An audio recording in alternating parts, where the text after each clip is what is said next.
დაბრუნდით ეთერში და ეხლა ჩვენი გადაცემის მიწურულს ჩემთვის და ყველა ჩვენგანისთვის, ვინც პირველი არხის ერთგული მაყურებელია, ყველაზე საყვარელი თემა და პროექტი, რომელსაც ნამდვილად განურჩევლად ასაკისა, განურჩევლად სოციალური, პოლიტიკური მდგომარეობისა თუ გემოვნებისა, ეს არის ის პროექტი, რომელსაც ყავს მაყურებელი მუდამ, იმიტომ რომ საქმე ეხება ერთი რომ ხელოვნებას და მეორე რაც თავარია ბავშვებს და მესამე მუსიკას. რანინა გვიყვარს ყველას. თუ ვინმეს ახსოვს და უყვარს პირველი არხი, პირველ ყოვლისა უყვარს სწორედ რანინას გამო, იმიტომ რომ ეს არის ის პროექტი, რომელიც ყოველ წელს გვაჩვენებს და იმ ადამიანებს, ნორჩ ადამიანებს და სიამაყრით აგვავსებს, იმიტომ რომ რა ნიჭიერები ვართ, რა კარგი თაობა მოდის, რა კარგად მღერიან, სიმღერა ქართველებს ძალიან გვიყვარს, ზედმიწევნით ძალიან გვიყვარს და თანაც რაც მთავარია, ეს პროექტი წარმოადგენს ამ ბავშვების არა მხოლოდ ერთ მხარეს კარგი ბავშვური საყვარელი სიმღერები, არამედ როგორ მღერიან ფოლკლორს, როგორ მღერიან სერიოზულ რეპერტუარს. ძალიან ცნობილი ქართველი და მაღალი კლასის ქართველი კომპოზიტორების ნაწარმოებებს და როგორი გემოვნებიანი არიან და საერთოდ როგორი გემოვნებიანი პროექტია, იმიტომ რომ ამ პროექტზე ვინც მუშაობს, ძალიან გემოვნებიანი ადამიანები არიან, თქვენს უკვე შეატყვეთ და ჟიური, რომელიც ძალიან რთულ დღეშია, როცა აკვირდებით ხოლმე, იმიტომ ერთი ბავშვებს ეხება, მეორე უნდა იყო ობიექტური, თან როგორ გინდა ობიექტური იყო, როცა საქმე ბავშვებს ეხება, აი ამაზე ყველაფერზე დღეს ვისაუბრებთ.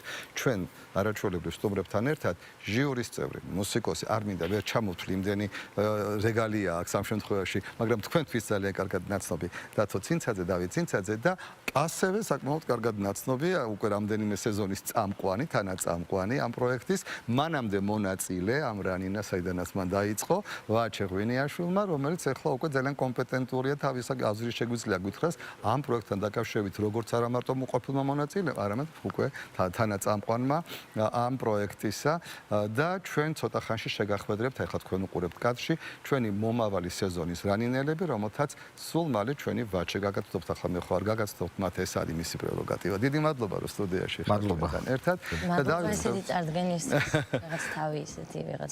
ხო, ну ახლა ბუნებრივია შინაგანად ასეგზნობ თავს, მაგრამ არ უტყდები ხოლმე ხმა მაღლა ასე მაყურებელს, მაგრამ მე ხო ვიცი რომ ეს ასეა, იმიტომ რომ ამას გვიყურებთ ყველანი ერთად. როგორი კარგია, როგორი კარგად მიყავს, იმიტომ რომ ერთია როცა მღერი, მეორე როდესაც შეგიძლია წაყვანა, მე როდესაც უკვე გარკვეულ გამოცდილებას აგროვებ ამასთან დაკავშირებით და მომავალში დიდი იმედი მაქვს, რომ ჩემ ადგილს დაიკავებ ამ არხზე და უკვე სხვა გადაცემებსაც წაიყვან. ყოველ შემთხვევაში თუ აქეთ წახვალ, რა თქმა უნდა.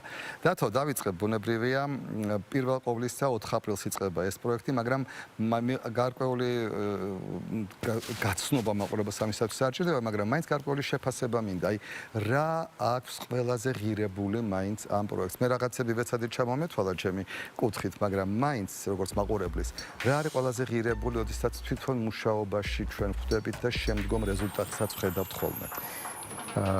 მოგესალმებით, მადლობა მოწვევისთვის, მადლობა რანინას იმ დიდ ოჯახის წევრს, მეც ნაწილი ვარ ამისი, ლანა ქუთათელაძეს, პედაგოგებს მადლობა.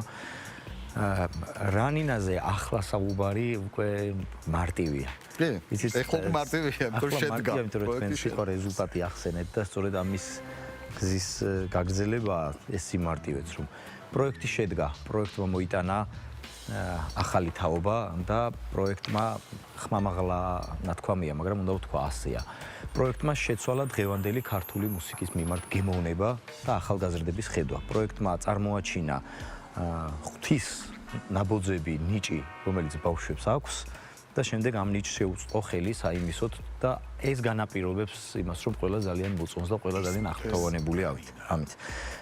მეცხრე სეზონია, ვთქვით, მეცხრე სეზონი ნიშნავს იმას, რომ ჩვენთან რო ბავშვები მოვიდნენ 11 ყველაზე დიდი 12 წლის, ისინი 9 წელია უკვე აქ არიან და ფაქტობრივად 21 წლის უნდა იყოს და კი ამ ბავშვებს ჩვენ ხედავთ სხვადასხვა სცენაზე, სხვადასხვა სივრცეში, მათ შორის ჩემთან გუნდშიც პედაგოგათაც ხედავთ შავნაბადაში, სხვა მიმართულებითაც ბურგმარკში ხედავთ სხვადასხვა მიმართულებით ხედავთ მათ მუსიკალურ განვითარებას.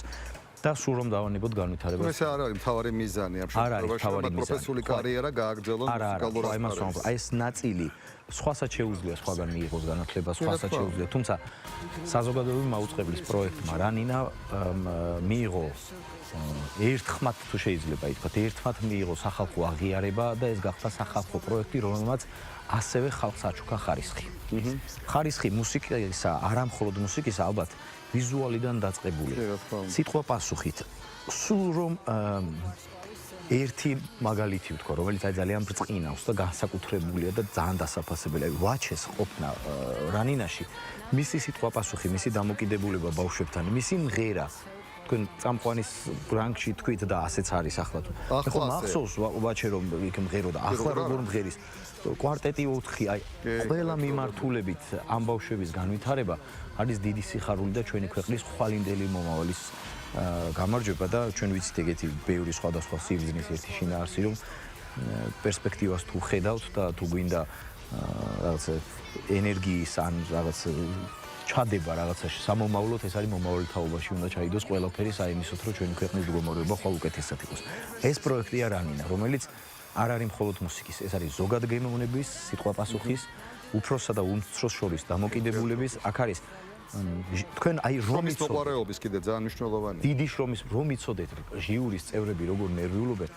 კი, ვატყობ. არ ვიტყობთ ხოლმე და ხან ვიღიმით, ხან ის იმხელა პასუხისმგებლობით მოდიან ორი ღამე აღარ უძინავს ხოლმე. მანამდე სანამ მიხვალ კიდე სხვა განცდა და დარბაზში რომ შედიხარ და ჟიურის წევრი ხარ ბოლოს აი ისეთი განცდაა ხოლმე რომ აი გული ამოგივარდება. აი იმიტომ რომ უყურებ ამ ბავშვებს რომლებიც შენ თვალწინ გაიზარდნენ იზრდები შენი შვილების თაობაა და ხვალინდელი შენი გაგრძელებაა და უნდა უთხრა კი ან უნდა უთხრა არა და ძალიან ძნელია ეს ნაწილი და თან უნდა აუხსნა და დაუსაბუთო რომ ეს იყოს გარკვეული. ამიტომ კომპეტენციის თვალსაზრისით, ხარისხით, თუ რამე კარგი სიტყვა შეიძლება მოაგონდეს ადამიანს და თქვენ როგორც ბრძანეთ საზოგადოებრივ მაუწყებელზე ერთ-ერთი გამორჩეულად კარგი თუ შეიძლება რამე ითქვას, ეს ნამდვილად არის რამე.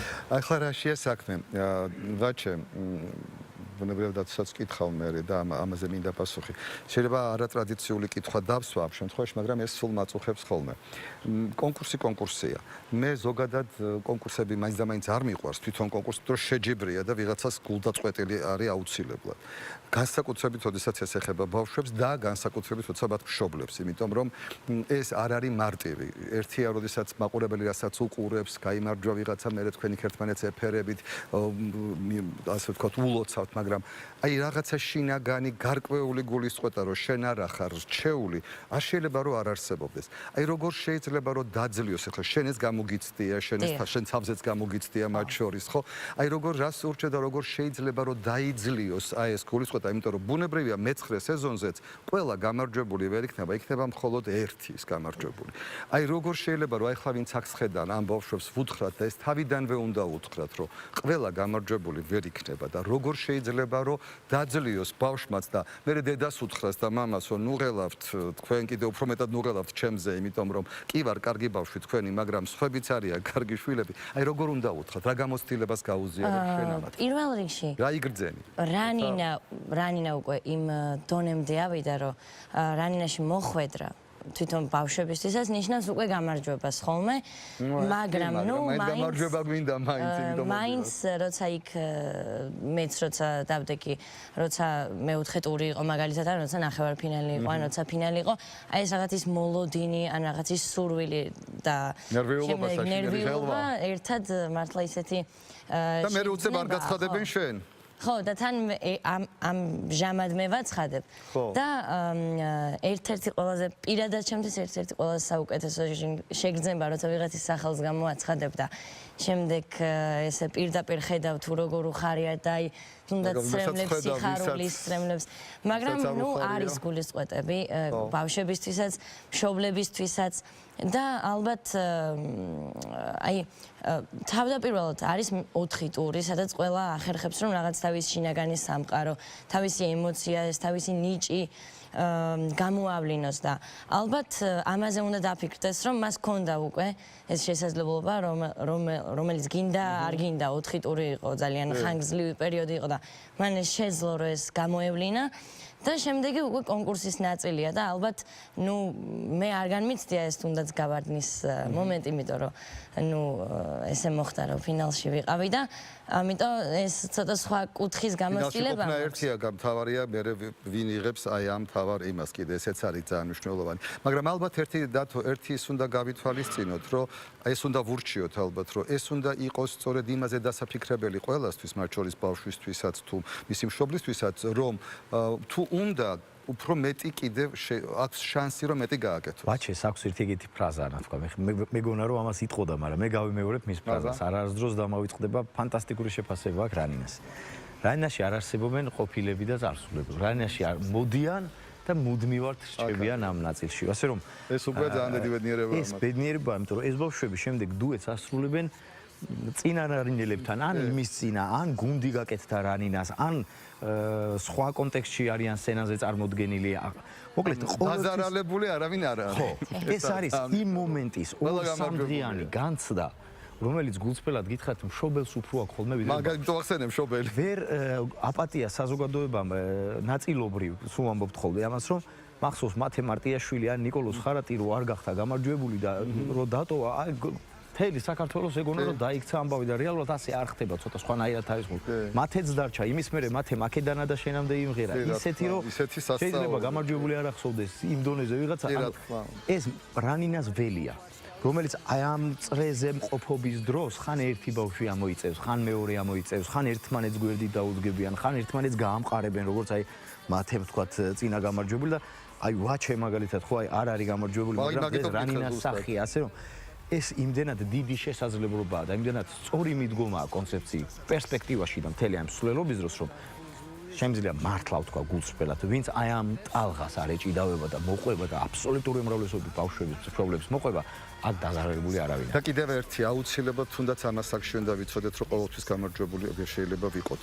რომ შეიძლება იმ წუთში, იმ კონკრეტულ მომენტში, რაც შეიძლება მომავალში და ამისი აუარებელი მაგალითი არსებობს, რომ მომავალში შეიძლება სწორედ აქ ვერ გამარჯვებამ ბრჭყალებში და ვერ პირველმა ადგილმა მომცეს ისეთი ძალა, რომ მომავალში გაცი ბევრი ძალიან უფრო მეტად სხვათა შორის ვიდრე გამარჯვებულის მერე კიდე გამარჯვებულად დარჩენა. მერე ეს უფრო ნაკლებია, გაცილებით მეტი, არ ვიცი, ფსიქოლოგიური მომენტი, არ ვიცი ეს განწყობა, მაგრამ ჩვენ მე ვურჩევ ყველას, განსაკუთრებით მშობლებს, რომ ჩვენ სწორედ ასე შევხედოთ აი ამ პროექტს, როცა ჩვენი შვილი მოყვავს ამ პროექტში, რომ ის მიიღებს უდიდეს გამოცდილებას. მას ეყოლება ძალიან ბევრი ახალი მეგობარი. ის იქნება პროფესიონალების ხელში და რაც მთავარია, მას ეცოდინება ის ყველაზე მნიშვნელოვანი, რაც ამ ასაკში არის საჭირო და აუცილებელი, ეს არის ადამიანებთან, თავის თანატოლებთან და უფროსებთან ურთიერთობა, ხელოვნებასთან ურთიერთობა. ეს ყველაზე მნიშვნელოვანია.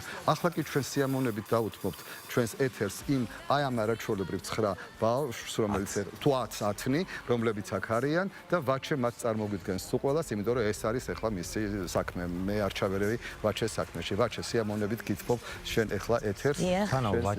სანამ ვაჩე გადავა ჩვენ აი ეს პატარა ფრაზას რომ დიდი სიამოვნებით და დიდი სიყვარულით უყურებ პირველი მონაწილეები როგორ გადადიან ძველ რანინელებად და ეს არის ნამდვილი გამარჯვება აი მათი, როცა ისინი ამ საკონკურსო პერიოდს მოიშორებენ ხოლმე. გადადიან მერე უკვე მუდმივ რანინელებად. მუდმივ რანინელებად. ძალიან დიდი მადლობა. და თორე ახლა ვაჩეს უსმენთ.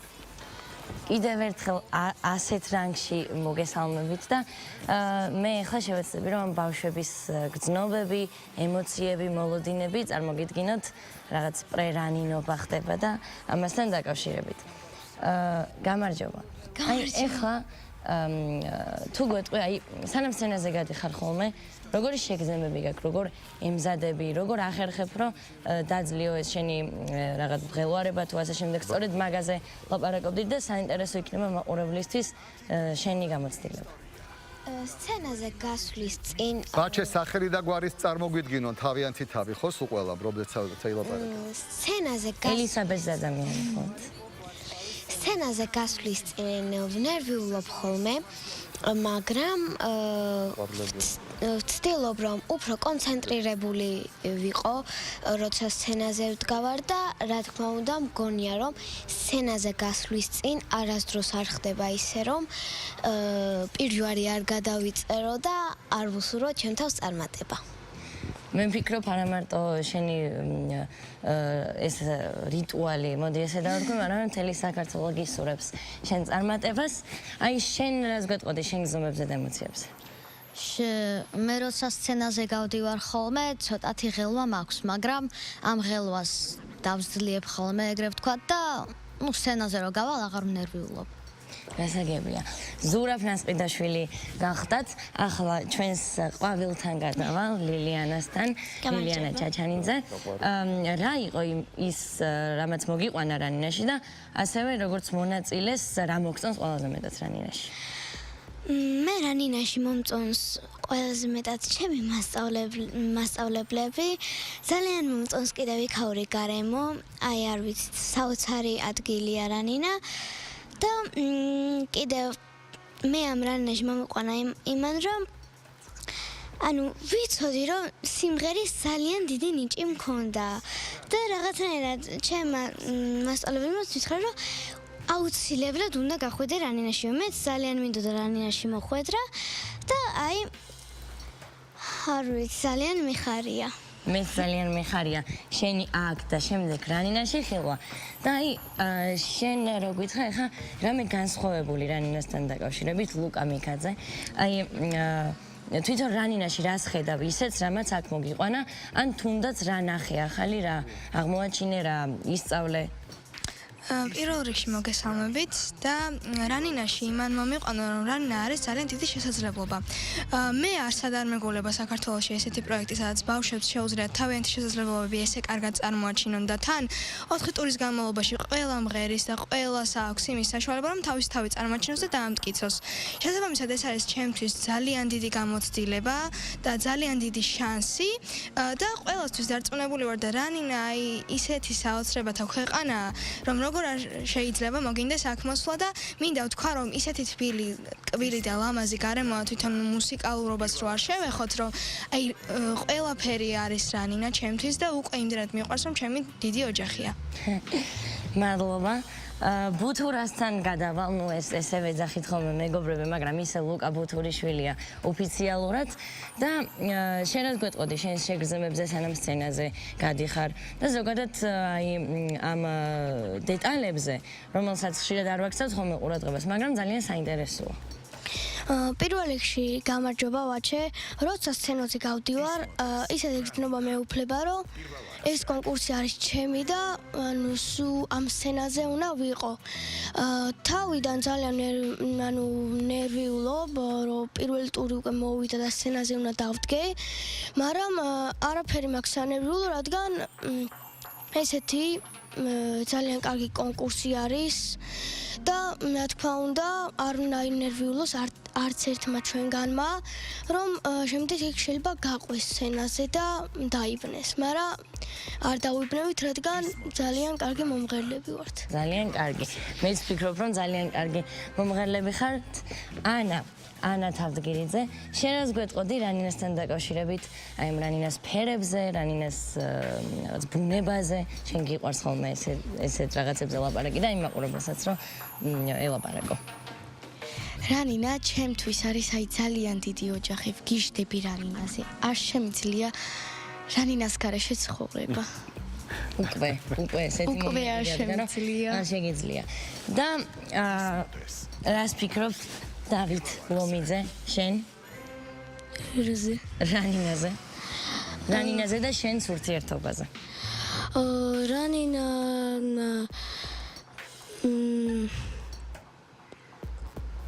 რანინამ რა მომიტანა? თუნდაც. რანინა მომიტანა ბევრი მეგობარი. ასევე კიდე ჩემი ხმაც უფრო გაუმჯობეს და როგორი ხმაც მქონდა, უფრო აი თითქოს უფრო კარგი ხმა გამიჩნდა სავით, აი დაბლები მიჭირდა, ეხა აღარ მიჭირდა, ბევრი რაღაცა შეიცვალა ჩემს ხმაში. ძალიან კარგი. შენას გვეტყოდი თომა რანინაზე. ამ რანინას შეგრძნებებზე, თუნდაც სცენაზე გასვლამდე, შენ როგორი შეგრძნებები გექხოლმე და მე სცენაზე რომ ვდგები, ნუ ეს ჩემთვისაც ასეა, როცა სცენაზე ვდგები, შემდეგ თითქოს ყველაფერი ქრება და სულ სხვა რაღაც ასტრალური შეგრძნება მოდის. შენ? როცა სცენაზე ვდგები, ზოგადად მე ერთ ჩავის უნთქავ ხოლმე და ვიწყებ სიმღერას და საერთოდ ნერვიულობა მეხსნება. ანუ ის უნთქავ ნერვიულობასაც ყველაფერს და გამოდის შენგან ძალიან ლამაზი ჟღერები. და შენ რას გვეტყოდი თუნდაც იმაზე აი რას ეტყოდი ჩვენს მაყურებელს აქედან როგორც რანინას მონაწილე როგორც უსაყვარლესი რანინას მაყურებელს ვეტყოდი რომ ვისაც მუსიკალური ცოტა განათლება მაინც აქვს მოვიდეს და დანარჩენს უკვე მასწავლებლები მიხედავენ. აქ გაიცნობენ ძალიან ბევრ მეგობარს, კარგ მეგობარს და ისეთი თვილი გარემოა, რომ აქედან წასვლა არ მოგინდება და რომ შეგეძლოს აქ იცხოვრებდი. ამიტომ ყველა მცადეთ რანინაშ კასტინგზე მოსვლა და თუ მოხდები ძალიან კარგი იქნება. ძალიან კარგი, ანა მარია გოგიშვილი და გადავიდეთ ახლა ნიტაზე, რომელიც ერთ-ერთი ყველაზე საინტერესო პერსონაა რანინაში. რომელ თვეს შეადარებდით თუნდაც რანინას და რატო? შევადარებდი გაზაფხულს. აი შენთვის როგორი თვე? კი, გაზაფხულს შევადარებდი ჩემთვის. როგორ ვცნობ ამ რანინას გაზაფხულში თავს? ძალიან კარგად ვცნობ თავს, რადგან არის, აი, ლუკას დავეთანხმები, რომ არის სრულიად თბილი და ტკბილი გარემო. მასწავლებლები ძალიან ტკბილები არიან და ამის თქმა, რა ვიცი, აი, დაუსასრულებლად გაგრძელდება, რომ მასწავლებლები ძალიან ტკბილები არიან და რანინაზეც, რა ვიცი, ძალიან ბევრი რაღაც ითქმის. რაც შეეხება ბავშვებს, ბავშვები ჩემთვის არიან ჩემი ათეული ყველაზე კარგი ადამიანები. ჩემს ცხოვრებაში არ მყავდა ესეთი კარგი ადამიანები. და მოვედი რანინაში და, რა ვიცი, უმაგრესი და სანდო ადამიანები გამიჩნდნენ გვერდზე. ძალიან კარგი, მეც ჩვენს ბავშვებთან ერთად ვიტყოდი ნიტას ვეთანხმები, რომ რანინა მართლაც გავს გაზაფხულს და თუ გაზაფხულს დავაკვირდებით, ეს გაზაფხული მოიცავს თითოეულ თვეს, თითოეული ამინდით, თითოეული რაღაც ხაზებით, აი დღეს მაგალითად ზიანი ამინდი იყო, გუშინ რაღაც ქარი იყო, კიდევ რამდენიმე თვის წინ თუ დღის წინ უბრალოდ წვიმდა და აი ასე არის რანინაც ხან სევდიანია, ხან მხიარულია და ნამდვილად გავს გაზაფხულს, მეც გაზაფხულის თვეში დავიბადა და ასევე აი სწორედ ამიტომ რომ გაზაფხული ყველა თვეს და ყველა წელიწადის დროს და ყველა სპექტრს და თითოეულ ფერს მოიცავს, სწორედ ამიტომ რანინა ყოველთვის არის დასაწყისი და რანინა ყოველთვის არის აი უსასრულოდ სულ რაღაცა ახალი ამინდებისკენ, ახალი ფერებისკენ სვლა და ჩვენს მეცხრე ახალი პალიტრით გიერთდებით უკვე წელს მეცხრე სეზონთან. ძალიან დიდი მადლობა ვაჩე, ყოჩა, არაჩვეულებრივი ვაჩე, რომელიც მომღერალი რომ კარგია ეს ძალიან ყველამ კარგად ვიცით და ასეთი იმპროვიზაციით და ასეთი წინასწარ დაუგეგმავი ტექსტით, ასეთი შეფასება რანინასი ნამდვილად ღირსეული წამყვანის მხოლოდ და მხოლოდ შესაძლებლობა. მადლობა შენ პირიქით, რომ ასე კარგად და მომავალში კიდე გელოდებით 4 აპრილს, რა თქმა უნდა, მაყურებელსაც ვეთქვი, რომ სწორედ 4 აპრილია ის თარიღი, როდესაც მეცხრე სეზონი დაიწყება, როდესაც ეს არაჩვეულებრივი ბავშვები, რომლებიც გაზაფხულის მართლა ყვავილებივით არიან და ამოიზრდებიან ჩვენს რანინაში, ჩვენს ბაჩესთან ერთად და ასევე ტრადიციულად დათუნალა და შულთან ერთად. გელოდებით ყველას 4 აპრილს. მადლობა დათო სტუდიაში და გამძლეობა მას იმისათვის, თუ როგორი ნერვების ომი ექნება გამოსავლენად გამარჯვებულისა. მე კიდე სიამოვნებით დაველოდებით თქვენთან ერთად რანინას. ძალიან გულშემატკივრობ მას. გემშვიდობებით დღეს ამით, შევხვდებით ერთმანეთს პარასკევს, ხოლო ჩემი კოლეგები იქნებიან თქვენთან ერთად. კარგ დღეს გისურვებთ და კარგ კვირას.